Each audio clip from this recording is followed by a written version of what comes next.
Hey everyone, welcome to our small footprint. My name is Nyssa. If you're new here, we are a large family living off-grid in Australia. This is future me coming in after I started editing because I didn't put an intro into this video.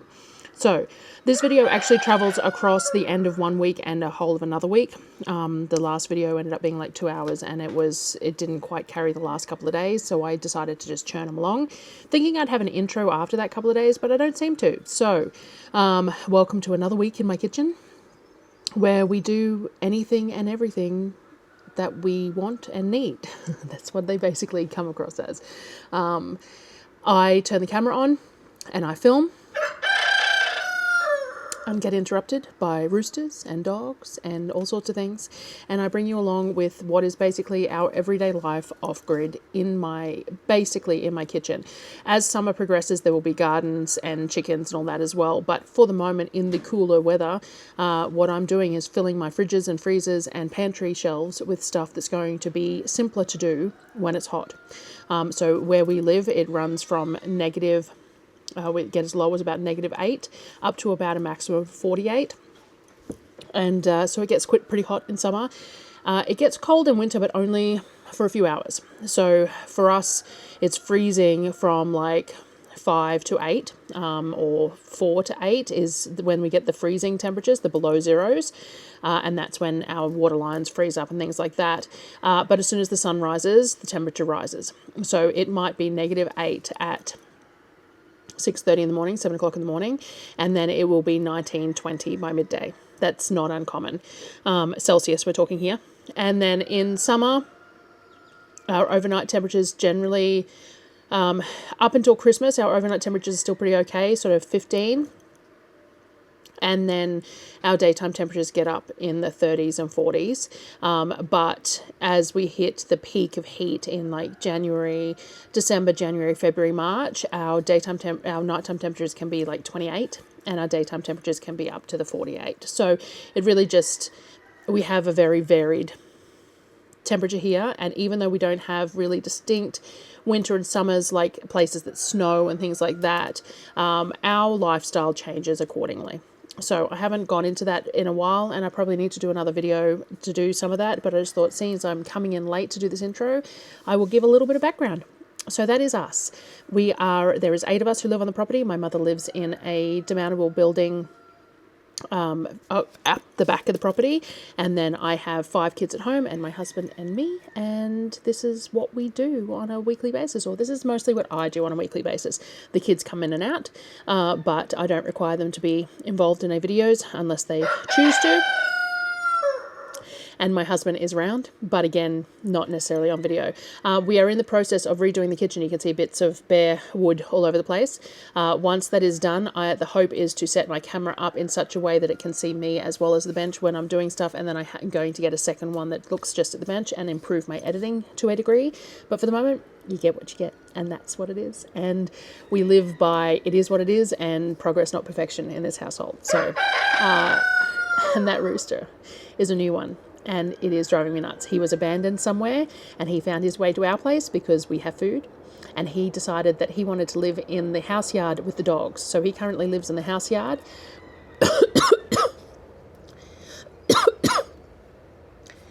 with 3 cattle cross dogs and a lamb. Well, she's not a lamb anymore. She's a sheep. She's over a year old now. And he just sits there and yells at me every now and again. It's fantastic. Anyway, here's this week's video, and I will see you guys on the next one. All right, it is Saturday morning, well, almost lunchtime. I've been trying to get a video edited and out all morning, hasn't quite got there yet. Darryl is away today for a church thing. He's away tomorrow for a church thing too, so trying to get the kids' schoolwork from the week finalised and everything sorted and figuring out what we're doing. So one of the things I'm going to do is boil some of these oranges. So we've got a whole box of oranges there. The kids haven't been eating them. I don't know why. It's hit and miss a little bit with citrus for them. I've put 20 in here. Approximately 2 fit per jar, or 2 and a little bit per jar. So we will do this, we'll can them, and then we'll use them for orange and almond cake or the chocolate orange muffins and things like that. At least that will get this use. So that's a thing full. So I'm going to fill this with water. what I'm going to do is bring it up to a simmering, a low boil. They need to boil for at least 45 minutes. After 45 minutes, all we do is we cut the knobbly bits off and make sure there's no seeds. And then we just puree the oranges whole, stick them in jars and can them. And then we have shelf-stable, fresh orange on the shelf to use for whatever we want to use. Now, I did use some in brioche rolls for like it's hot cross bun style things, and I really liked them too, chocolate orange like brioche rolls. So I might be able to do like I might be able to mix the orange with the butter mixture and make an orange filled scroll dough or something. I don't know, but it gets it on the shelf and we'll use it. But I think I have to stop buying as much citrus because the kids just don't seem to be eating it as much. But anyway, I'm going to cover this with water, get it on the stove, and then I can just supervise that while I'm doing other things. We still have an abundance of eggs. I might do fried rice for dinner tonight, and then I'll use like 24 eggs to make scrambled eggs to go with the smoked pork with rice and stuff. There is at least one child who doesn't like fried rice, but he can find something else to eat. But the other thing I was going to try doing was soy sauce eggs, because I thought they'd be really nice with the noodles and the ramen that the kids have. And again, we've got plenty of eggs. So this is an 18 pack of eggs here. They're all mostly clean. I'm going to give them a quick soft scrub before I boil them. And I'm going to boil them all up, peel them and put them in the soy sauce mixture and see what that's like, and we'll eat them over the next couple of days. We'll have noodles for lunch tomorrow or whatever, or just eat them as is. It's just Darryl can eat them as is as a treat or whatever. I don't know. I wanted to try them. We got this. So at the moment we've got this pack of 18. I have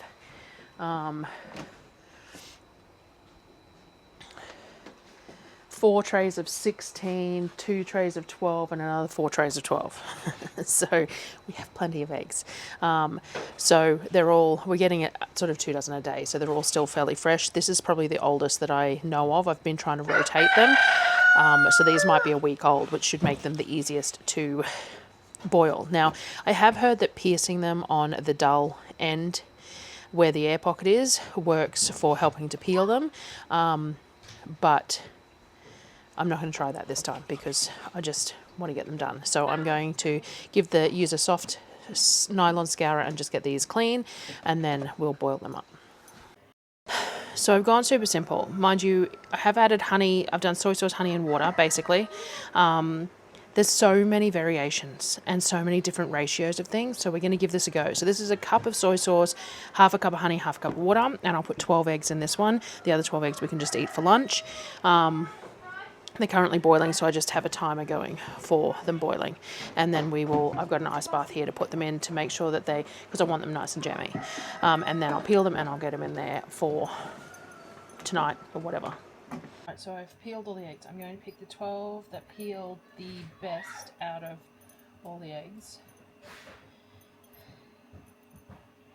And put them in here. We've got 1, 2, 3, 4, 5, 6, 7, 8, 9, 1, 2, 3, 4, 5, 6, 7, 8, 9, 10, 11, 12. That's right, I needed 18 eggs. I didn't do 24, did I? That's right, I need 12.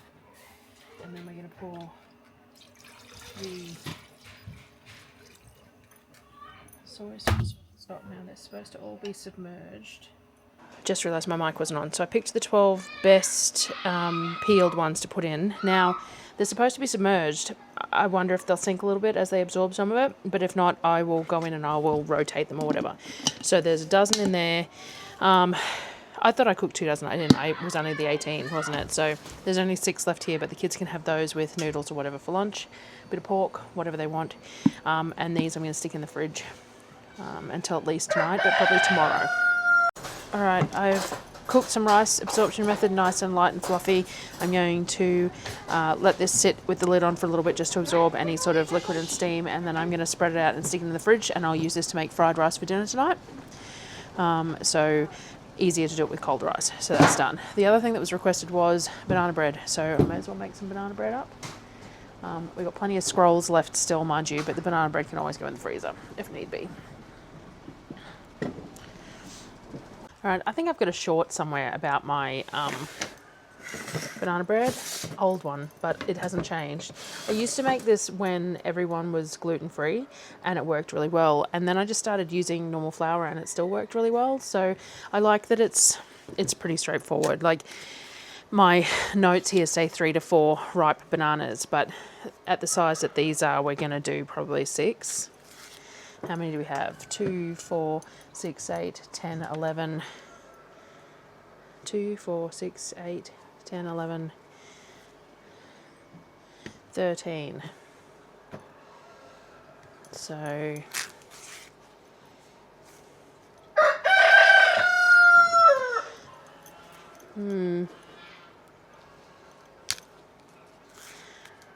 wonder if I've used the smaller ones here to do, how many did I end up doing?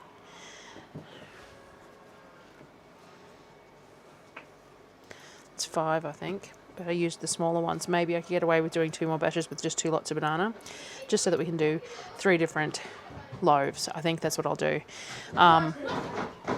So I like to blend all my wet first. So I've got the bananas. I'm going to put 2 eggs in. 2 eggs in, and we're going to put 75 grams of olive oil. Again, we were dairy-free as well as gluten-free, so we used oil instead of butter. That rooster is driving me nuts. And I've stuck with it because it works. So that's probably why a lot of my recipes have oil in them instead of butter, because we were dairy-free for so long. It made sense. 2 eggs, bananas, olive oil, and then sugar. So we're going for, let me find a scoop for the sugar.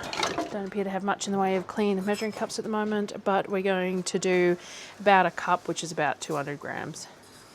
You can get away with about 150, but because these bananas aren't overly ripe and I'm backing off the bananas a little bit, I want the moisture from the sugar and the sweetness as well. So I'm going to put 200 grams, and I'm going to put a drizzle of molasses because I've only got raw sugar, molasses in there as well.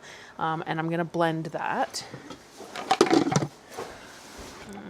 So we've just got all the liquids blended. I'm just going to scrape that down, and then we're just going to add everything else. So that needs a really good mix, but once you add the dry, you don't want to over mix it. So that tends to be why I do that.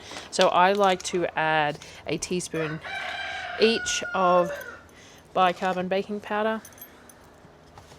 I like to add a generous amount of cinnamon, though my cinnamon jar is nearly empty. And then I like to add a pinch of salt, as you do to everything, except my salt jar seems to be missing. Probably used it with the boiled eggs. So a pinch of salt as well. And then we're going to put flour. I just use plain flour because I use baking powder and bicarb. And we're just after about the 220, 225 mark. And then we just mix that again, and then we stir through some chocolate chips. So we've got our batter there. We'll just add a handful of chocolate chips to it as well.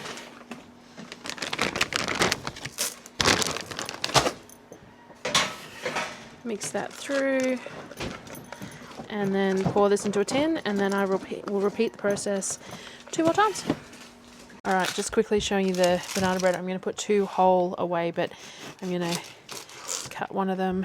Kavik is,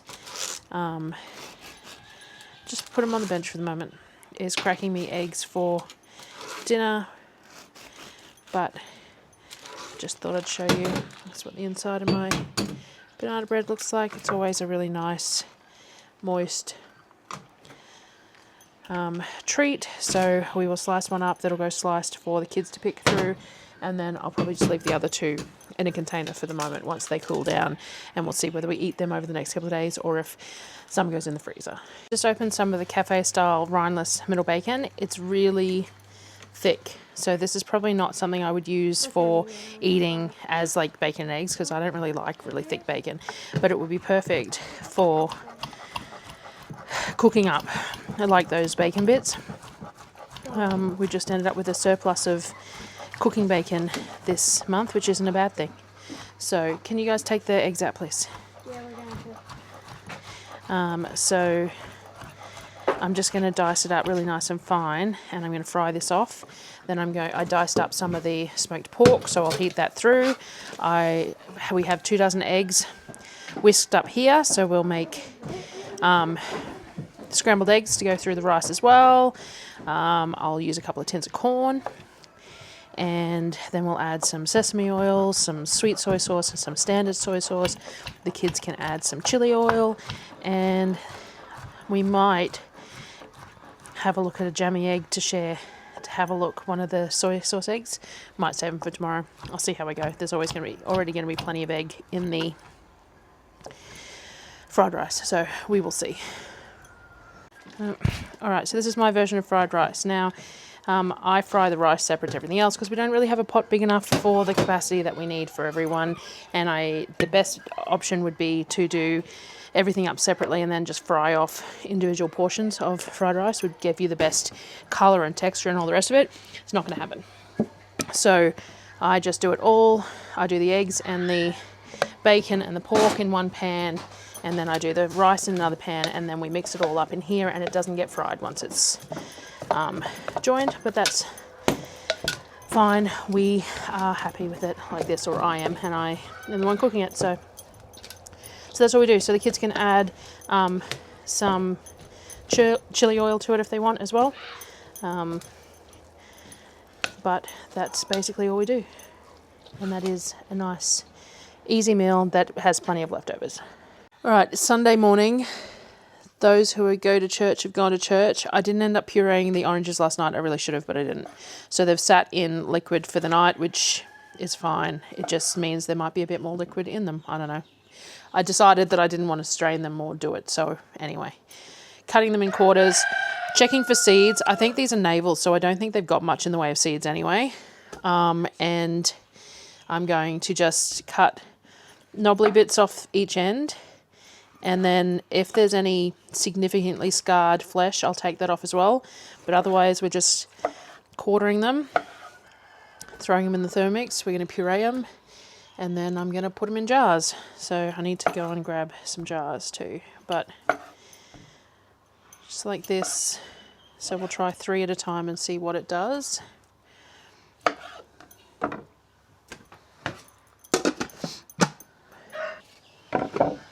So that was 10 seconds, and we've got pureed oranges. So I could probably put a couple more in per batch, but I'll need to get some jars put together. And then I can just scrape it straight into jars rather than putting it in another bowl and having to clean another bowl. Last time I did this in like pint-sized jars, and the pint-sized jars are actually just a little bit too big for most of the things that I was cooking with them. Like I had to do a 24 count batch of muffins with the pint jars. Now this isn't half a pint jar, it's more than half a pint jar, but I think that this will work. So pint jars are about the 480ml or whatever, just under 500ml. These are about the 300. So I think that this will work as a single serve rather than having to double everything that I'm using.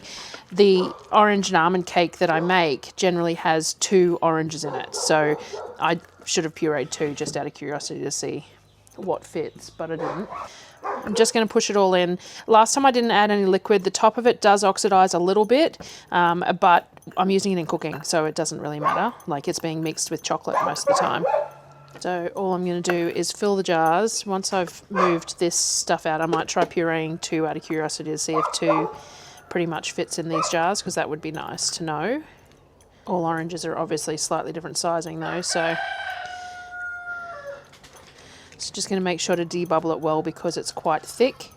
It was 20 oranges and we ended up with 12 jars. So it's just under 2 oranges. It's about 330 grams, and like the chocolate orange cake recipe normally says 375, but that's fine. It'll work. I can always use 2 or 1.5 and 1.5 or something else. We will see, but I have plenty of these jars and lids at the moment, so this seems to be the option. I have all these bits of skin. I can't run the dehydrator today because the weather is very overcast. I don't know, if I want to store them, I probably need to put them in the freezer to dehydrate them, but they make really good fire starters. And they smell nice when you burn them. So I might I might even slice them up into small pieces, then they'll dehydrate faster, and then I'll stick them inside the egg carton fire starters, and they'll help with the fire starters and they'll smell good. So rather than just feeding them to the pigs, because the pigs got all the oranges that weren't very good the other day, so they don't need more citrus right this minute. I'm sure they'd enjoy it, but they don't need it. So I'll put these aside and I'll figure out what I want to do with them later, but I will dehydrate them to use as fire starters. So we're going to do the normal white vinegar and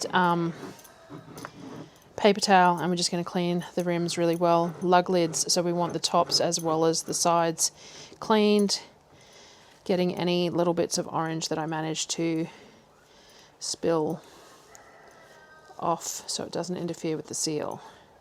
Now I've just rinsed the lids, but they're all new, but I'm going to run vinegar towel around them as well, just to make sure that there's no dust or grease. Now lug lid jars, you want full palm tight, not fingertip tight, and just going to go through do a lot of them, and then I'll probably just pull the steam canner out because it's nice and easy to do it. I'll look these up, but I think orange is 15 minutes. It might be 20 minutes from cold. I'll have a look. All right, I got them in the steam canner. I double checked 15 minutes canning time. I've got 2 layers in here because it fits with the lid on fine. So I've just used a second rack to do 2 layers so I can get both done at the same time. And for 15 minutes, there'll be plenty of water to do the whole lot. So we're above 1,000 feet in elevation. So I have to go to the dark green mark on my canner. Not that you can see because you're too close. But there's a gauge on the top. I have to get to dark green for my altitude. So I'll just turn it on, bring it up slowly, get to the dark green, run it for 15 minutes, and they'll be done. Didn't end up eating that second batch of slider rolls that I made to do like filled sliders to roast. So I'm going to trial freezing them. The whole tray didn't fit in the Ziploc bag, but I've got baking paper between each layer, but I've already sliced them in half. So theoretically, I should be able to pull them out of the freezer, and half an hour should be defrosted enough to pull apart, fill, and then roast like I normally would. So we'll give that a go in the next couple of days as a lunch. But we have leftover frittata today. There is leftover fried rice. I'm doing chicken wings for dinner, so I just don't need them at the moment, but I don't want them to go bad. Before I pull the raw meat out, what I might actually do is mix up a batch of the sandwich dough. I'm going to use a bit of yeast because this has risen and fallen. I cannot get the timing right on this at the moment, but if I do it now, maybe it'll be ready tomorrow midday to do full sourdough. I froze those sliders so they can be used whenever. It doesn't have to be tomorrow. So I might do just some plain sandwich bread and we can use it for eggs on toast or whatever. But it gives me the opportunity to use the starter. Now, of course, I could just put the discard in the fridge and just feed it and all the rest of it, but I can see myself never getting back to it. So, and in this weather, like, you can use flat sourdough starter to make your bread, and I will in summer. In winter, I can't though. So I'm going to mix up the same thing that I did last time, the basically the 3 loaves of discard sandwich bread. I might bring it together, this bowl. I want to try proofing it in a square container. I'm not going to need this for anything else, so I might do it in here because this is easy. Round is good for stretch and folds and stuff. I don't know what I'm doing, honestly. It's just, yeah. Let me measure it out and see how much it is. I might even bring it together with the dough hook. I haven't decided yet. All right, so I'm just going to throw it all in and then we'll go. All right, I ended up mixing it in the KitchenAid. My hands are really sore, so, and taking it to fairly smooth. I added milk to it this time. I'm going to stick it in a square container so I can watch the rise in it, because I added some yeast, but not too much, because I'm still going to do an overnight retard. So I want to get it into this container. I'll do a couple of coil folds or stretch and folds just to keep it the structure going, though I probably needed enough that it's not that big a deal. And then we'll put it into the, yeah, it's very smooth from what I did to it, so that's fine. And then I will put it into the dough tins and get it cooking off. So we'll just let it rest for a little bit and then I'll assess it and we'll go from there. All right, so chicken wings, these chicken wings are the 3-piece wings. So we're going to, I need a better knife. There you go. Cut them between the joins. And the dogs will probably get a treat of the tips. I don't need them for stock at the moment. So I'm just gonna piece them all. I've got the ovens preheating. These take quite a while to cook and it's already 4 o'clock, so I want to get them done. And then I'll probably do a miso glaze, sweet miso glaze on them because I've still got all my miso to use and I like it. So just going to go through and get all of this done. Alright, so I've pieced them all. We got 4 kilos. Well, it started as 4 kilos, then I took all the tips. We have baking powder, not baking soda, baking powder. And I just generously sprinkle on it. I don't measure as such. What we want is we want a little bit of a surface to the whole thing. You can add, I noticed someone the other day added flour to it as well. I'm not looking to bread them. All I'm doing is the baking powder because when you cook them, the baking powder creates bubbles and dries out the skin and makes them crispy. And then I put the glaze on them once they're crispy. So baking powder coating for the oven. So I've turned both ovens on because I'm not sure how many racks I'm going to need. You can have them fairly close together because they do shrink. But at the same time, the more space they have to circulate, theoretically, the quicker they'll cook. So, and they already take sort of, to get them to the point that I really like them, about 45 minutes to an hour, sort of 45, and then you do the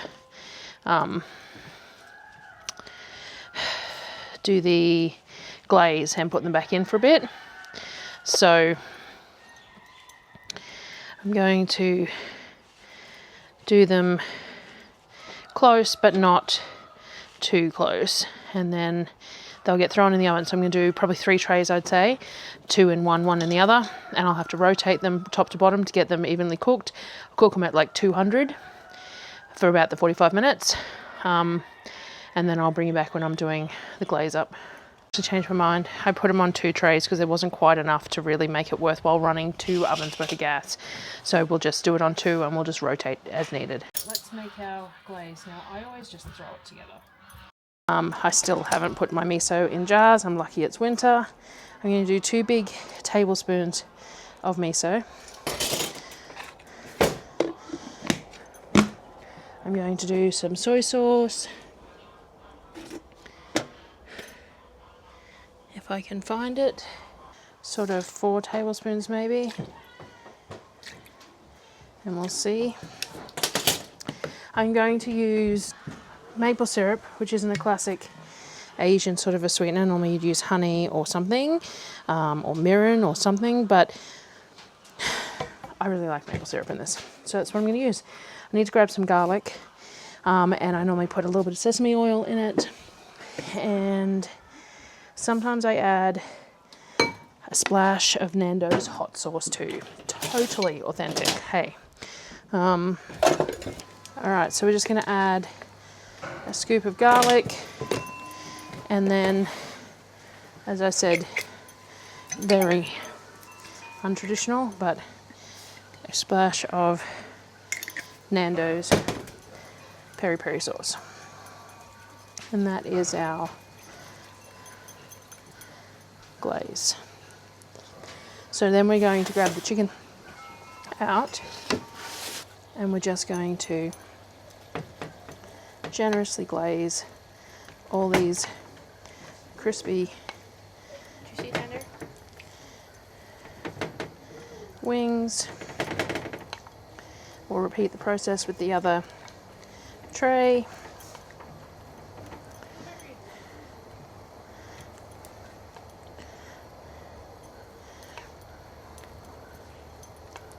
And then they will cook, I'll turn it right down so we don't burn the glaze, and they'll cook for another 15-20 minutes. I don't bother flipping them, but I am just super generous with the glaze. I probably should have put some baking paper on the bottom of this pan. Mind you, it's not going to be the most fun to clean, but anyway. So, about half on each tray. Back in the oven, lower temp for 15-20. This is what the orange jars turned out like. So, we will try a ratio of this when we need the next sweet treat for muffins or whatever, and see if this jar size is the right amount. Kavik brought me some sunflowers home from church, just fake ones. I gave Mum a bowl up and then took it up to her and forgot to, and told everyone to serve themselves and then forgot. So this is all that's left of the chicken at the moment. We had the leftover fried rice, but this is what they come out like. These crispy glazed chicken pieces, super yummy, and they mostly all get eaten. So that was dinner. I just pulled the dough out before putting the camera on. So, and I've got weird shadowing and stuff from the KitchenAid, and anyway. I only have 2 of these plastic colanders that I use as bannetons.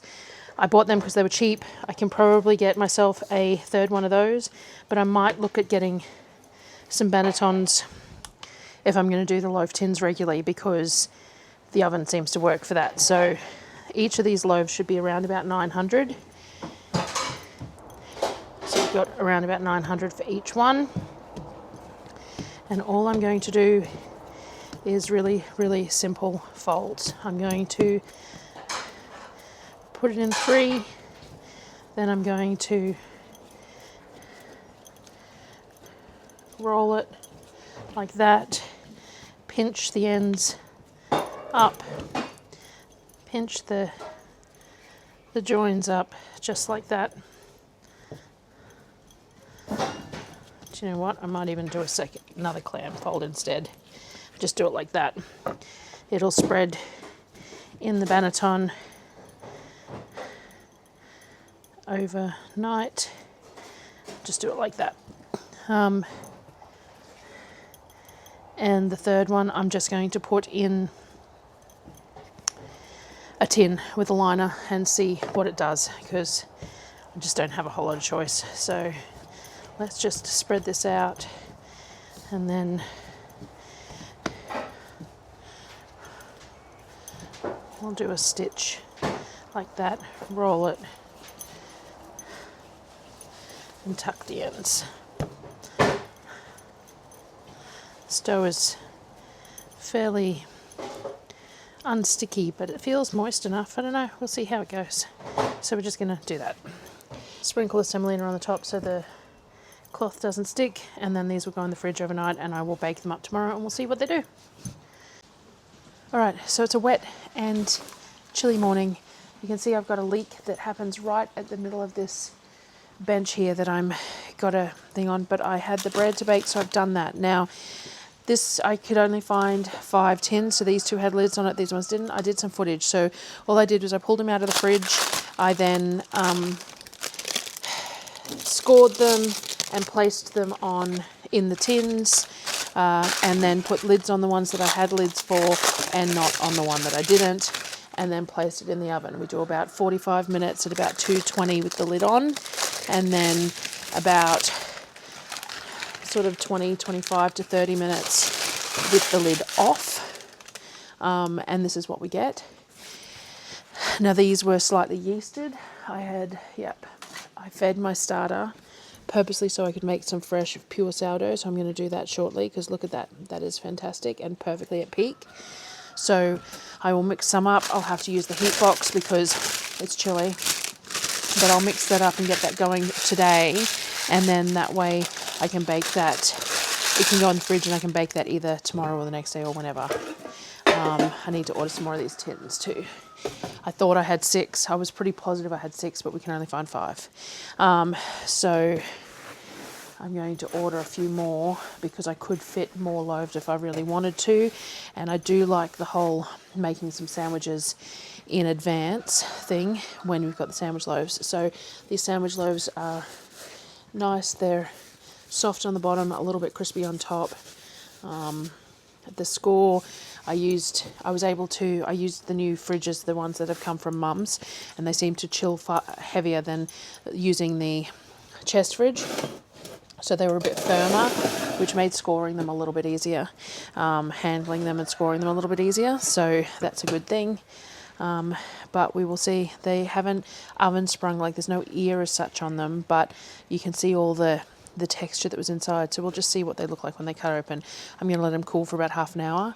The kids have class now for 45 minutes. So by the end of class, we'll slice this up and we might have eggs on toast or something for breakfast. But yeah, the slightly darker one is because that tin doesn't have a lid. So it just gets a little bit darker on top, which is fine. It just means it's a little bit crustier. All right, so let's slice. My camera's balancing a little bit. Let's slice one of these open, have a look. It's still warm, and we will do some bacon and eggs to have with it for breakfast. So it's probably a little undercooked, actually. Now, I can't find my instant read thermometer either. That's something else that I'm missing, which means I can't double check the internal temperature of the bread. I did add some milk to this one though, compared to the last one, to make it a little bit softer, but it's a little undercooked. Damn it. It is definitely a little doughy. Ugh. It'll toast up fine, it'll eat fine, but that's not what I was after. So back to the drawing board a little bit. At the start, I'm going to start new bread. It'll still be well and truly edible, but it's not what I wanted. All right, we did breakfast. The kids have had leftovers and stuff for lunch. This bread is... I'm a bit disappointed in myself, but anyway, I have new dough going. Worst comes to worst, this gets turned into very moist breadcrumbs, and that's life. I have the pork rind from pork roast the other day that I haven't used yet. I've just put some steaks in the sous vide because it's 3:30, so they take an hour and a half from frozen, so that brings us up to 5 that we're going to give a go.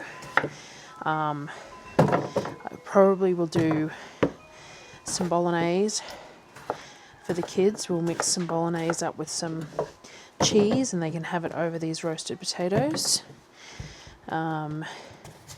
Yes, they do get steak regularly, but I only froze fairly small portions because the sous vide is only, a certain size, and it was about experimentation. So I've only got enough cooking really for Mum, Darryl and I in the way of steak until we figure out our processes.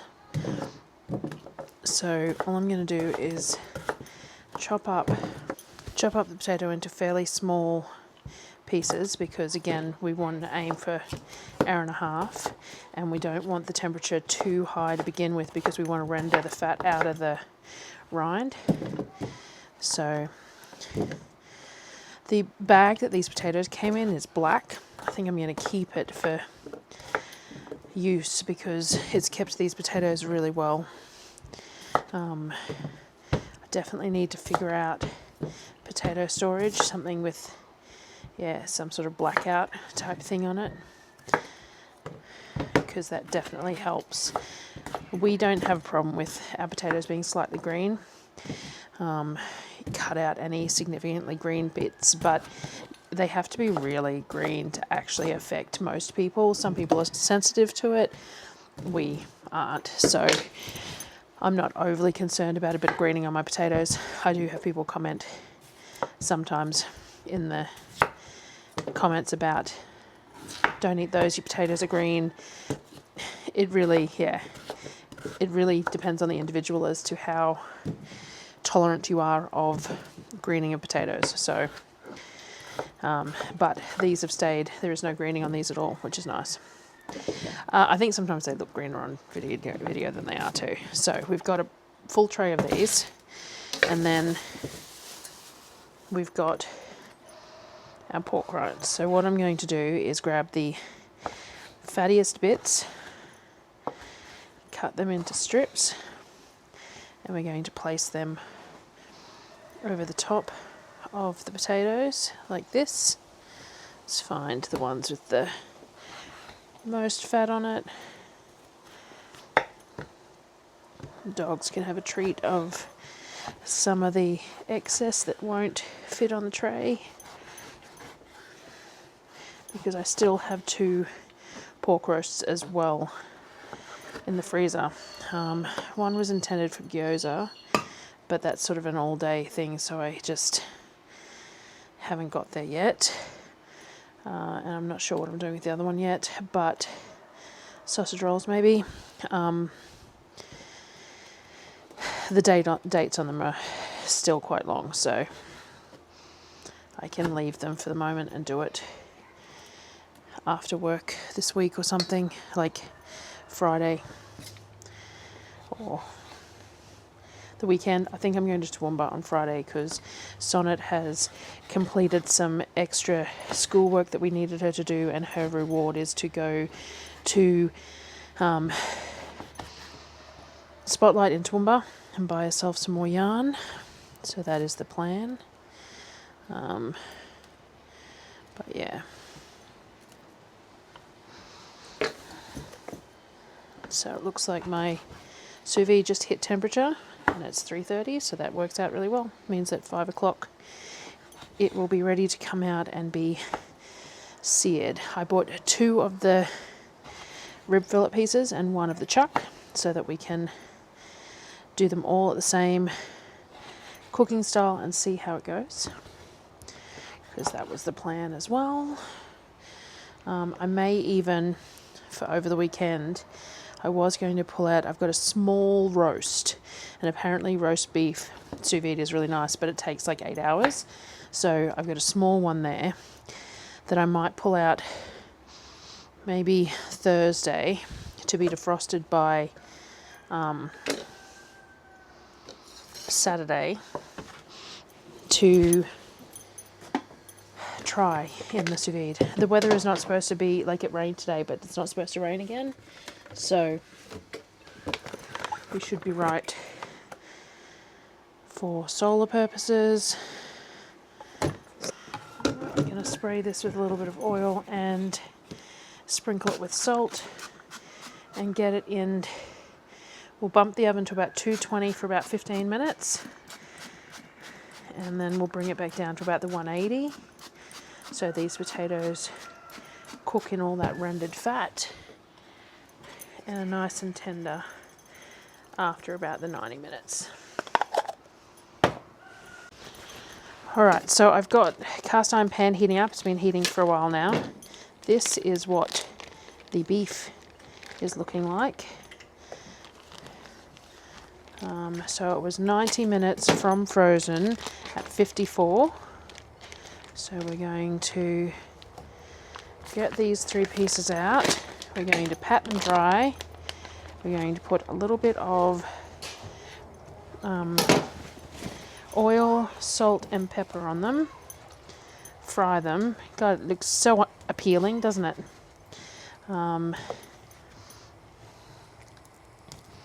And then we will see what it's like. So I got suggested to spray and rub the oil directly on the meat rather than in the pan. So that's what I'm doing.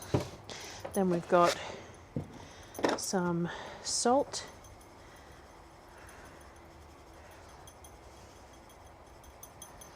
And some pepper.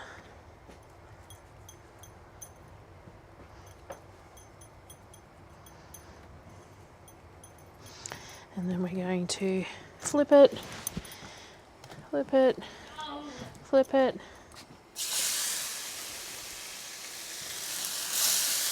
I already showed the pretty flowers that Kavik got me. Hot pan. We've also got the potatoes with the rind, which I'm going to test. And the broccoli is just finishing off. Sonnet, can you grab me a fork, please, babe?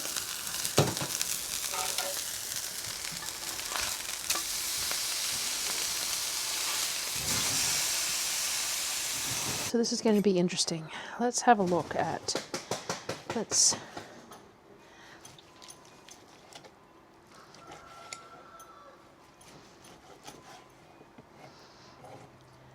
it's nice and pink in the middle.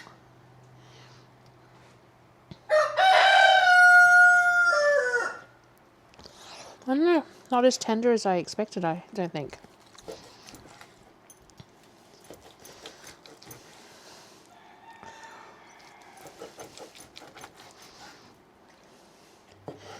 For sous vide, so I don't know whether I needed to go longer or the chuck is still super chewy. So I'm going to have a play. Not sure. Definitely think I'd just go longer. Probably for both cuts. Like the rib still isn't as soft as I'd expect it to be, and the chuck is still very chewy. So we'll see. We'll eat it regardless, but gonna need some more experimentation. All right, it is Tuesday. I've been doing a lot of admin work over the last few days. It's been raining and cold, and so I haven't been out in the kitchen very much. And on Friday, we're planning to go to Toowoomba. Sonnet is getting a treat for some schoolwork stuff that she did and wants to go to Spotlight to buy some yarn. And Mum wants to buy a new mattress for her bed because she's using the one that we had here and it's a bit soft for her. So we're doing that. So I've just been getting some stuff done in the meantime. I made bread last night because my starter was right at peak, which it's coming up to peak again now. It took a while. I should have stuck it in the heating box this morning to bring it up to peak a little bit quicker, because if I want to get bread baked for tomorrow, timing is a bit off. I was hoping it would be ready by this morning, but then it was cold overnight. Anyway, I took some footage last night. I was in my dressing gown, I think, of shaping the bread and getting it into the bannetons and in the fridge. So I did that. I was a little unsure if the dough was proofed enough, but I was going to bed, so it didn't have much choice. So I did it, put it in the bannetons, put it in the fridge. This morning when I did the poke test, it didn't bounce back, so I had my fingers crossed. This was no yeast, this one. This was purely sourdough. So I put it, and then this morning I got up again. I turned the camera on, but I didn't have the mic with me, and I think I may have even been in my dressing gown still. And when I came out first thing this morning, when I got the kids up for school, and I put it in the oven, and it turned out near perfectly. So I cut it up warm, which I did show. I have got footage of, but I did cut it up warm because I couldn't help myself, basically. So we had some warm, and then we had a really, really decadent sweet treat for breakfast. We had it warm with butter and lemon curd on it. So that was good. But anyway, so I cut that one loaf up this morning that we had pieces of that for breakfast. And I've got one loaf here that hasn't been touched that is going to be cold now. So I'm going to be able to cut really nice and thin. So I will do that, and what I decided was I would boil some eggs, and Darryl had to go into town for something, so I got him to go in when he's in town to grab me a lettuce, and I'm going to make some mayo, and we're going to have egg and lettuce sandwiches for lunch. So that is the plan. I'm trying to think of what I want to do for dinner. So the sous vide steaks were not, like, they were okay, but they definitely weren't. I was expecting them to be super tender and perfect, and they definitely were not. Still a little tough. So I'm going to have to bump the cooking time on those. I'll do that over the weekend maybe. And we will test that out because I'm just not sure. These eggs are a little overcooked. I only did them for the normal time, but I put cold water on them, but I just let them sit there, and obviously I should have put some ice on them or something. I just noticed that looked awfully dark through the whites. They're a little overcooked. It doesn't matter. They're going to be mashed up with mayo anyway. But yes, definitely more overcooked than I would like, but They will be fine. Being our eggs from our chickens, I float test them and wash them before I boil them, but I always cut them in half before we serve them too, just to make sure. But yes, I just grabbed, I don't know, an egg carton worth, a dozen or so, and boiled them up. And yeah, all right, so that's what we're doing for lunch. Now, I was thinking that because it's chilly, something that would be nice would be mac and cheese with pulled pork maybe, because I got pork in the fridge that needs using, and then I've got leftovers for the next couple of days for work. So that might be what I do, so I'll bring you back if I do that. Other than that, I'm just getting some D&D jobs done. I'm supervising some assessments that need to be done for maths for the kids, and yeah, having a bit of a slow week. This is probably the first set of, there has been some when I've been at work, I think, but that I've been home, the first set of cold days. Like, it's been plenty of cold nights, but the first set of cold days that I've been home, and it's always a bit more difficult to get stuff done on a colder day. You just want to work inside. I know, it's not very cold compared to a lot of people. I get that, but for us, it's a little bit cold. So other than tidying up the kitchen, we got some washing done, things like that. The kids are staying, doing their schoolwork. I'm getting some computer work done.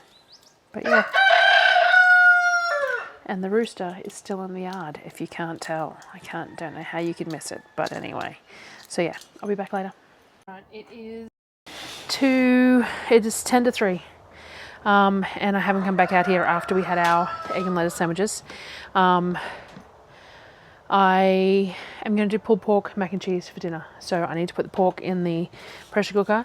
I also had one last rib fillet that I had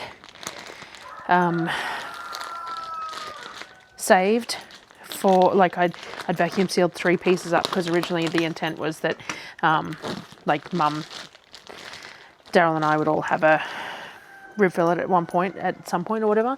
But last night I cooked 2 of the rib fillets and 1 of the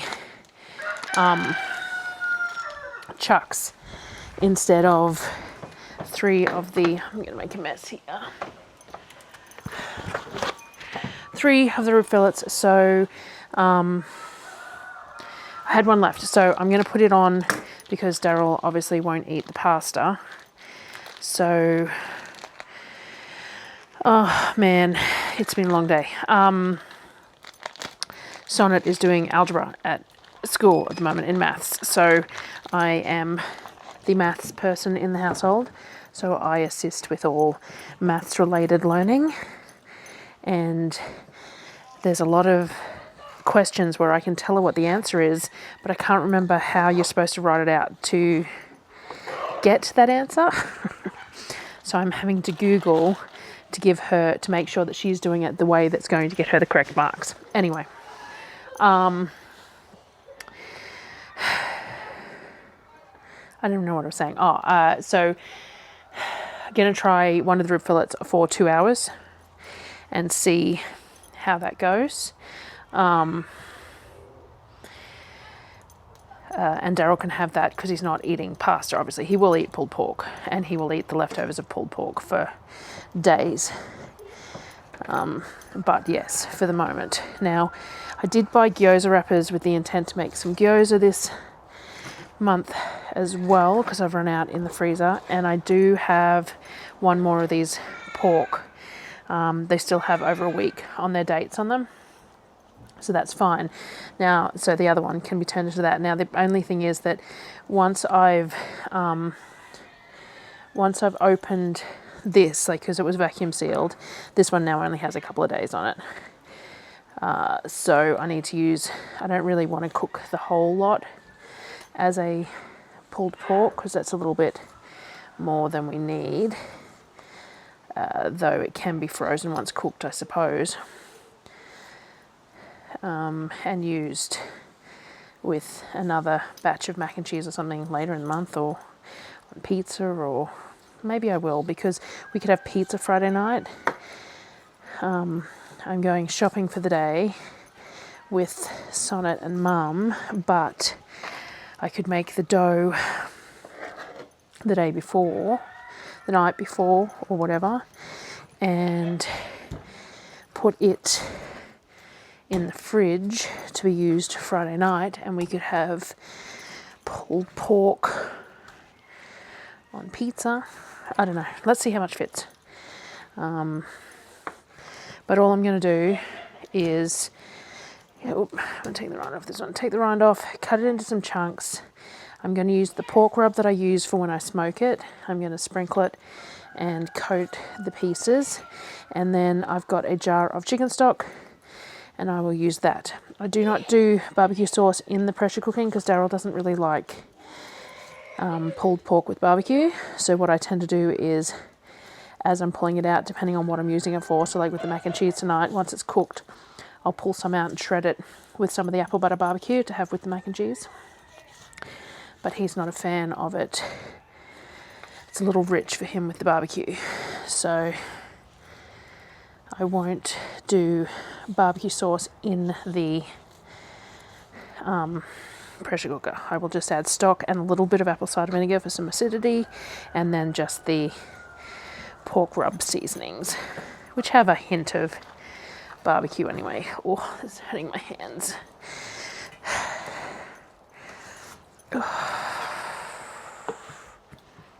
Alright. So this will pressure for 90 minutes, which is why I'm starting it now. And I'll come back out in about an hour to do the mac and cheese to go. I reckon this whole roast would probably fit in there. And I think I may as well just do it because I got the next 2 days at work. They can have bolognese or something for dinner tomorrow night if I don't feel like making anything, or I could pull some chicken out to do a cooking. I don't know. It's a bit of a low effort food week, I think. So I think I'll just pull the whole thing. Now this isn't your classic pork cut to pull. It does end up a bit drier than if you were using a Boston butt or something. Shoulder roast, whatever you want to call them. Costco does label them as Boston butts, but it works. I can't remember what I was saying. Children interrupted. I leave plenty of fat on this and put plenty of moisture in it, and it's fine. It's not as nice a cut, but it's also only $7.99 a kilo versus like $16.99 a kilo. So we make do. We use this rolled roast for a lot of things other than roasting, because it's a really cheap way of buying pork.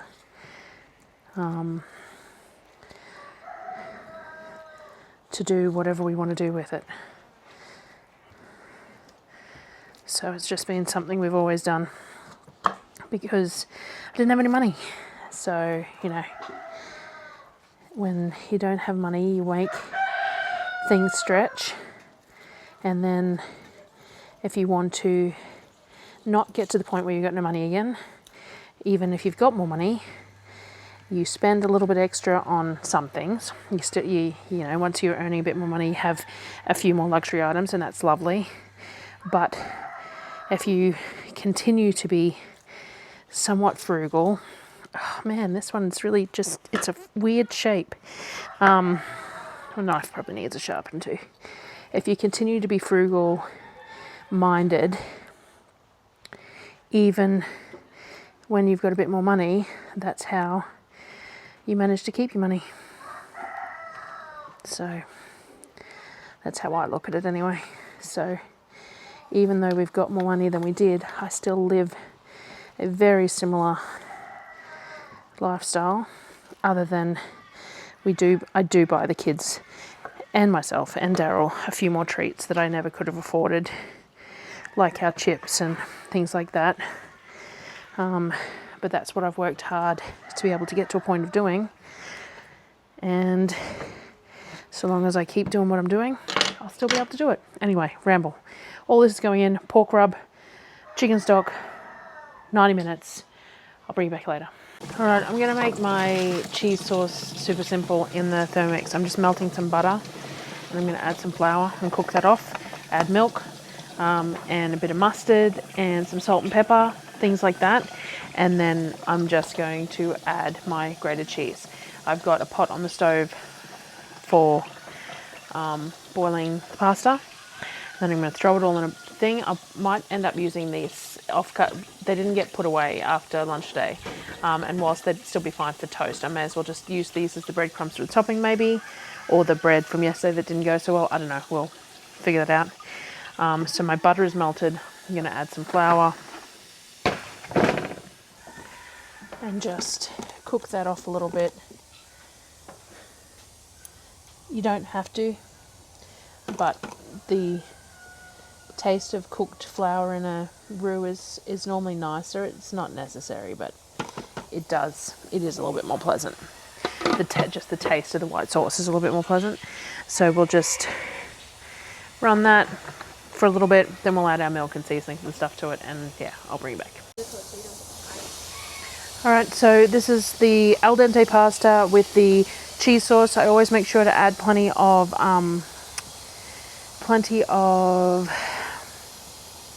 pasta water as well, because we want lots of liquid because we're going to throw it in the oven. So you want it to be a lot wetter than how you'd serve it if you weren't putting it in the oven. Now this is what was left of the cut up bread from yesterday. There's still a whole loaf there that the kids can cut up and use tomorrow if they want. It is a little undercooked, but it works fine as a toast.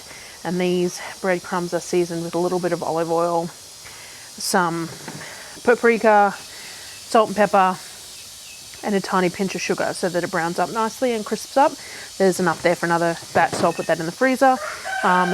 But yeah, so now these are going to bake for about 30 minutes till those crumbs on top get really nice and toasty, which will be about the time that everything else is ready. All right, mac and cheese all baked off. I'll put a generous serving in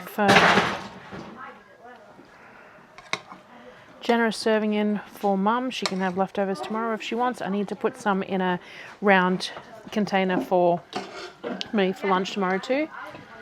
And then we've got the pulled pork from the pressure cooker, and I've added some of our apple butter barbecue into it as well. And I'm a khaki left-handed. Yep, khaki left-handed person. So there we go. Pulled pork, mac and cheese for Mum, and then everyone else will serve themselves as well. Hey everyone, it is Saturday morning, and if I'm looking a bit rough, it's because I feel a bit rough.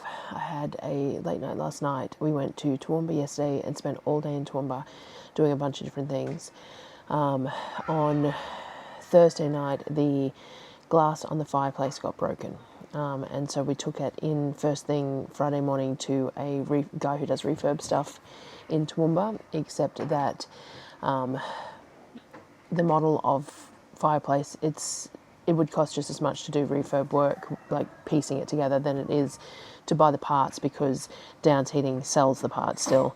The only problem is that it's about $1,000 repair job.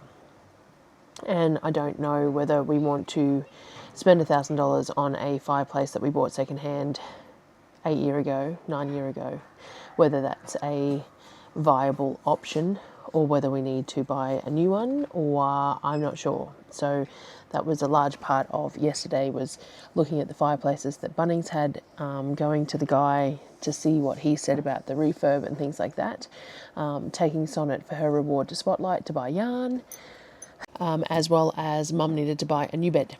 So we went to Harvey Norman to buy her a new ensemble bed, which is still on the back of the ute at the moment. We have to get that sorted today. So there's been a few, it was a long day. I stayed up. I haven't got this week's video edited properly yet, so I've still got to work on that. And it's sort of that point of the month, so we're 3 weeks in, I think. So most of the super fresh vegetables and stuff have run out by this point. We've still got cabbage and stuff. We'll do some okonomiyaki. I don't think I'll do that today, maybe tomorrow morning. And things like that, and carrots and stuff. But most of the other stuff is no longer here, so we have to start thinking a little bit harder about food. Which is always a little bit challenging, and I didn't get home until after 5 yesterday, so we just had leftover bolognese, but I did a fresh cheese sauce to have with it, so it was like a layered bolognese.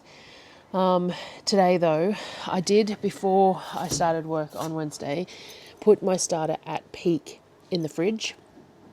Now, I used to use my starter straight from the fridge all the time, but mostly in summer.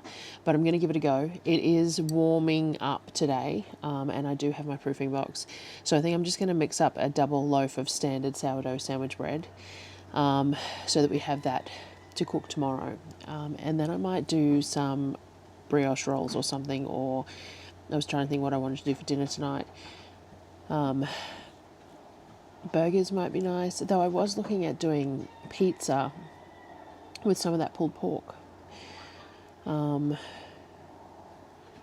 I'll have a think. But first up, I'm going to mix up some of this. I've just pulled it out of the fridge, so I'm going to use it and get it mixed up and warmed up, use warm water and things like that, and get just a standard 2 loaf tin portions of this done.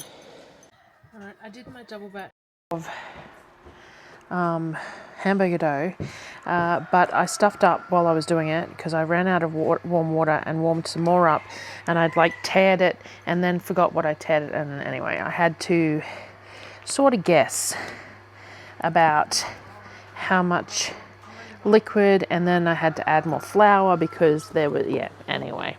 So this dough is a little bit off, not just not quite right.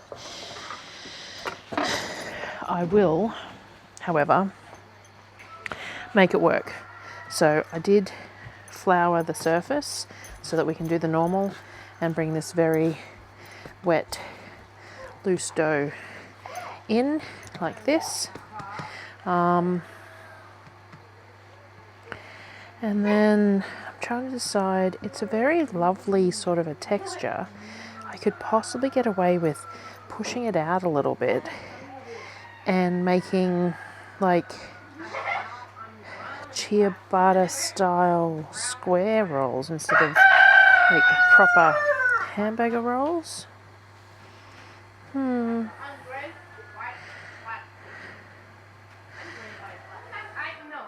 Nah, I'll just do my normal for this particular one because I intend to make chicken burgers for dinner. So we'll do 90 gram rolls, like normal. One side dipped in flour, then everything brought to the middle and rolled. Nice, light, fluffy dough, just like that. And then we're going to place them on the baking trays. So I'm just going to go through and do that for this whole batch. I will do some keto dough up for Darryl as well for some burger buns, and then we'll have burger buns for a couple of days. This is more burger buns than we need for one meal, obviously, but it means we can have like bacon and egg burgers tomorrow. We really need to use some eggs. Sonnet is going to wash the rest of the Ninja Creamy bowls today.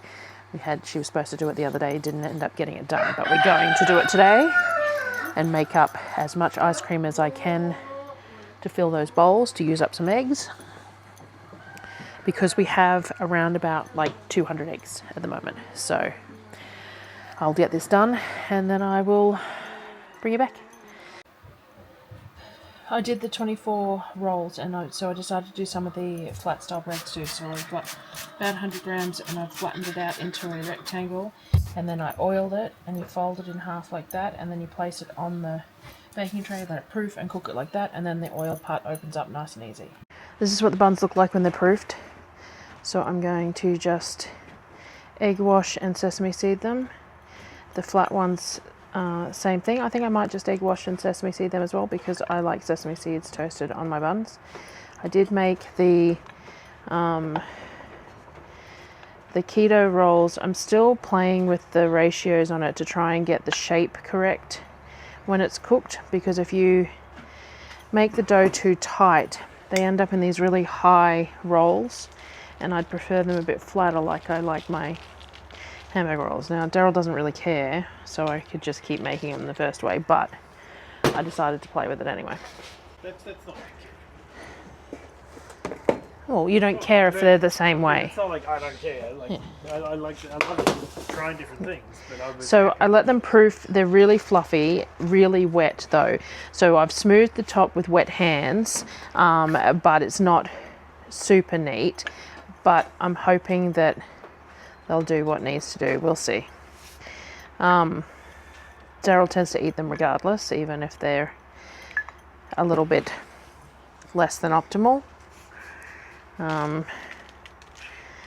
But we will see what happens. So I've got the oven. I've got both ovens on at the moment. So I'm going to stick all 4 sheets in. Apparently Kavik made some cookies yesterday and discovered that the top rack will burn if you don't rotate them. So yes, it's definitely something you have to do in this oven. The heat's reflecting off the top of the oven, so the top row browns a lot faster. So you do have to make sure to rotate them. But yes, this is the flight of bread. So the top rack is quite hot. Yeah. If you actually put your hand on it from underneath. Well, that was silly. You wanted to flourish, did you? There you go. Amateur. So we're going to throw all these in. I'll show them to you when they're baked. All right, so the flatbreads, or whatever you want to call them, this is what they look like this. And theoretically, because I oiled the inside, we should be able to just, open her up. Oh, look at that. So all I'm going to do is slice a little bit of cheese.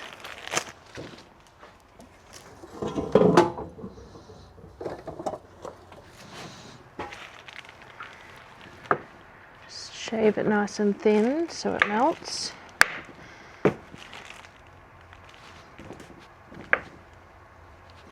Like that. And we're going to place that on the bottom here to melt up a bit. And then I've got pulled pork. My hands are clean, but I'm the one eating it anyway. We got some pulled pork out of the fridge. I'm not going to heat this up. I'm just going to have it cold. Like this. Shredded pulled pork. And like that. And then, because this is the flavor profile I like, I've got some fresh mayo here to put on. Yum. And then apple butter barbecue as well with that mayo. Like that, because there's no barbecue on the pork at the moment. So we've got cheese, pulled pork, mayo, apple butter barbecue on fresh hot rolls. And that is lunch today. Darryl's rolls look pretty good. They obviously look a bit more rustic, but they feel really lovely and soft, and I think these will be really good. And the normal rolls look as good as they always do. So that is dinner tonight done as well. And lunch today. Alright, so before we get started with dinner, Sonnet has found as many ice cream containers as she can. We're still short a few lids, but that's fine. And we're going to make some bulk ice cream up, use up some of the eggs. Now, I used 5 eggs per litre last time, and it was still plenty firm enough, so I'm going to go with 6 because we're trying to use up eggs. So we're going to do the standard batch that I did. I'm also going to do a chocolate one, which I will use some chocolate chips for, but I'll do one of them. There's only a few in there. You can have them if you want. Yeah. Not just a few, there's Oh, okay. We will do some chocolate ice cream as well, but what we'll do is we'll melt the chocolate first and then we'll create the custard with the chocolate chips in it. I have lemon curd in the fridge too, so we can do some lemon curd. There is some, we might add some freeze-dried raspberries and lemon curd at the end, like once it's already cooked, rather than cooking it in there. I don't know what the best angle for this is at the moment, probably not quite there. And we've got, pistachio spread, and we've got the coffee syrup. There is some caramel left in the fridge too from the caramel jar, so we could probably use that. So we're just going to start with making some bases up first. And what I did last time was I did a litre of milk.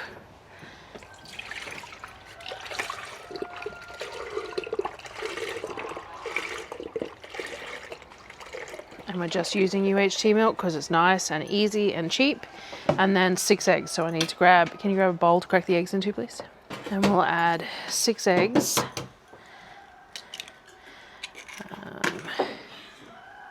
Vanilla, chocolate, strawberry.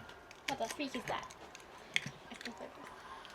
Neapolitan, which is chocolate, vanilla, and strawberry in the same.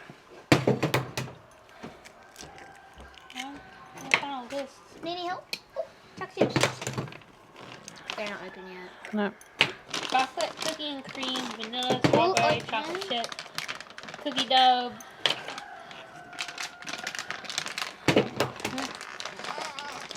French vanilla, chocolate chip and cookie dough with caramel. Maybe cookie dough? Probably have to make a cookie dough to be added to them. That's probably how it's probably vanilla ice cream with a cookie dough added. Can you just stop please, buddy, for a minute? Per litre of milk, we added the 6 eggs. Now, I don't think I can get away with doing 2 litres at a time because once you add the eggs and the sugar and stuff, it'll be above the max fill line. So we're just going to do it a litre at a time and then pour it into the containers. I did 200 grams of sugar, about a cup of sugar to the litre. When you freeze things, they taste less sweet. So you can do less sugar, but it just won't be as nice. It's just the way it is. We're going to do a pinch of salt, though my salt jar needs refilling. And grab me the vanilla, please. And we will do a generous scoop of vanilla per batch, no matter what flavour it's going to be, because that is always delicious. So we've got vanilla bean paste there. My vanilla bean paste is alcohol based too, which helps with the stopping it from setting so hard as well. And the other thing I add was gelatin to keep it nice and soft. So we need the bag of gelatin, or did I pour it into a jar? Let me figure that one out. So half a tablespoon of gelatin in there as well, and then we're just going to cook it. Sonnet is looking up all different black licorice ice cream. Sonnet is looking up all different flavours, and we'll see what we can do. Blue Moon ice cream. So we're going to cook this. Now, I used whole eggs because it goes through the Ninja Creamy. If I was putting this through a churn, that looks nice. It's toasted mushrooms. Marshmallows, doesn't it say? Oh. Toasted marshmallow. If I was putting this through a churn, you'd want it really smooth. You wouldn't want any risk of ribbons of egg white or anything, so you just use egg yolks. But because this is going into the Ninja Creamy, it's not as relevant because it's going to be blended again. So even if there's little bits of egg in there, then it won't matter.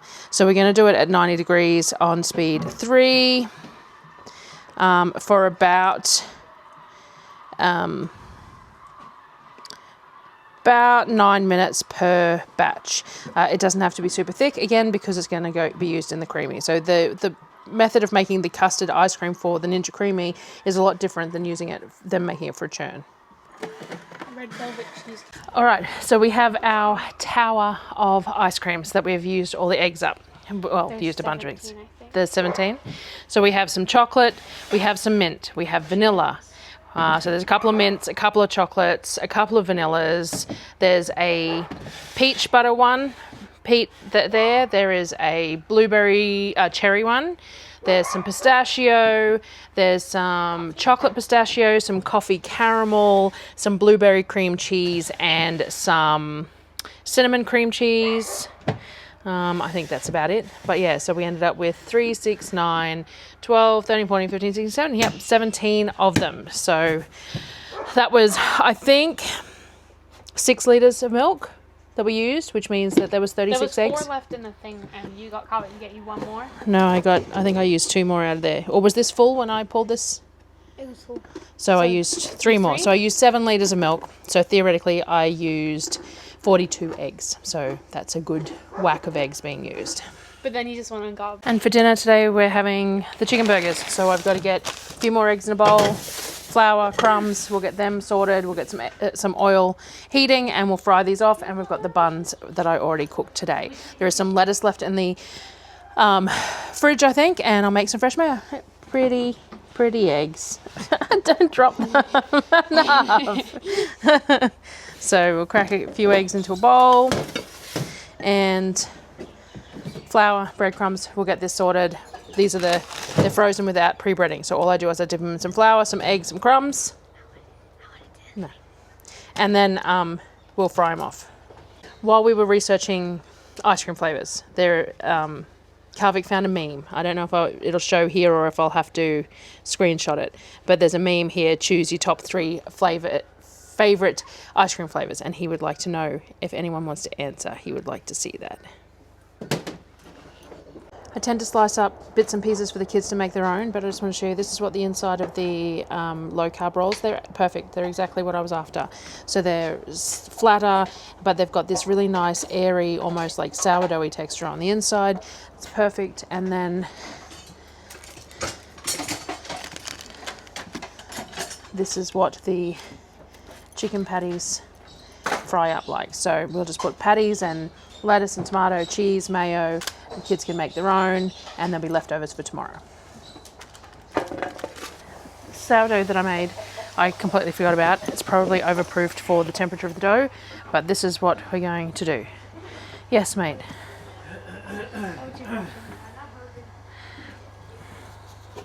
Definitely overproofed.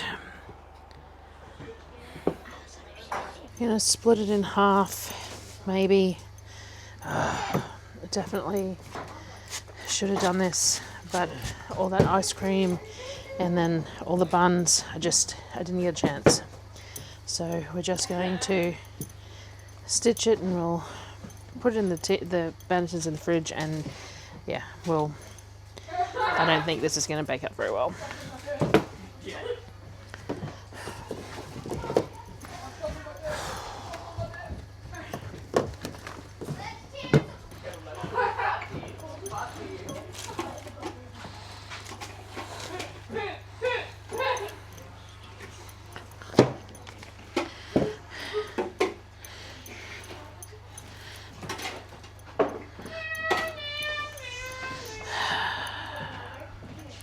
Like that, and we'll just see what it does in the morning.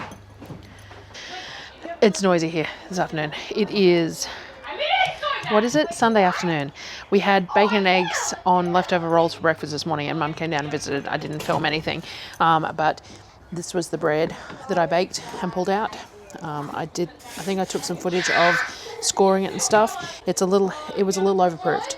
So it's a little bit heavy, but at the same time it's got a nice ear and stuff on it, so it should be perfectly fine. I actually put the starter at peak in the fridge last night because I was going to make some more this morning and try not to let it overproof.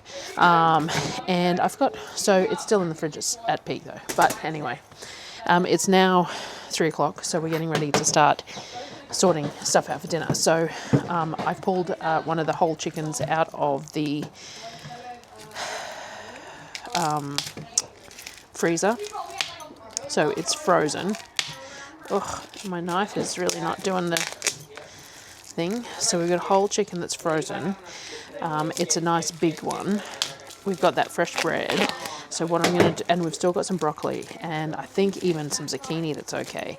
So I'm going to do some broccoli and zucchini, and I think I've got potatoes that are okay still too. So we'll do a big batch of mashed potato, some sauteed broccoli, and my goodness, I'm making a mess of this, aren't I?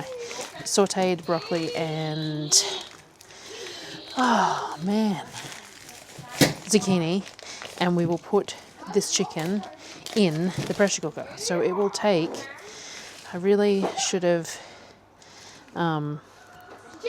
rebagged this before freezing it, because I hate the way this happens. If I don't, I'll have to use some water maybe to get an edge up. Anyway, I'll peel. No, I got an edge. Let's see if we can get it to peel off. Anyway, I'll take the absorbency pad off. I'll stick it in the pressure cooker. And then we will have this pulled apart with possibly some bread, some veggies and stuff. The other thing I'm going to do is I'm going to make, after I've done this, I'm going to mix up one of the packet brownies to go with all the ice cream that we made yesterday for dessert. So if dinner's not as big as it could be, then we've got dessert. So I'm just going to use some water to get this off, stick it in the pressure cooker with a little bit of chicken stock for 90 minutes, and that will be dinner. All right, the bread was better than I expected. It's actually quite good. So that was good. We've got a slice of bread with some butter on it. We have mashed potatoes, we have grilled broccoli, and then we have the chicken that we did in the pressure cooker that is fall apart. So and then there's some gravy. So that's what we're serving up for dinner tonight. Chicken, bread, gravy, mashed potato, broccoli.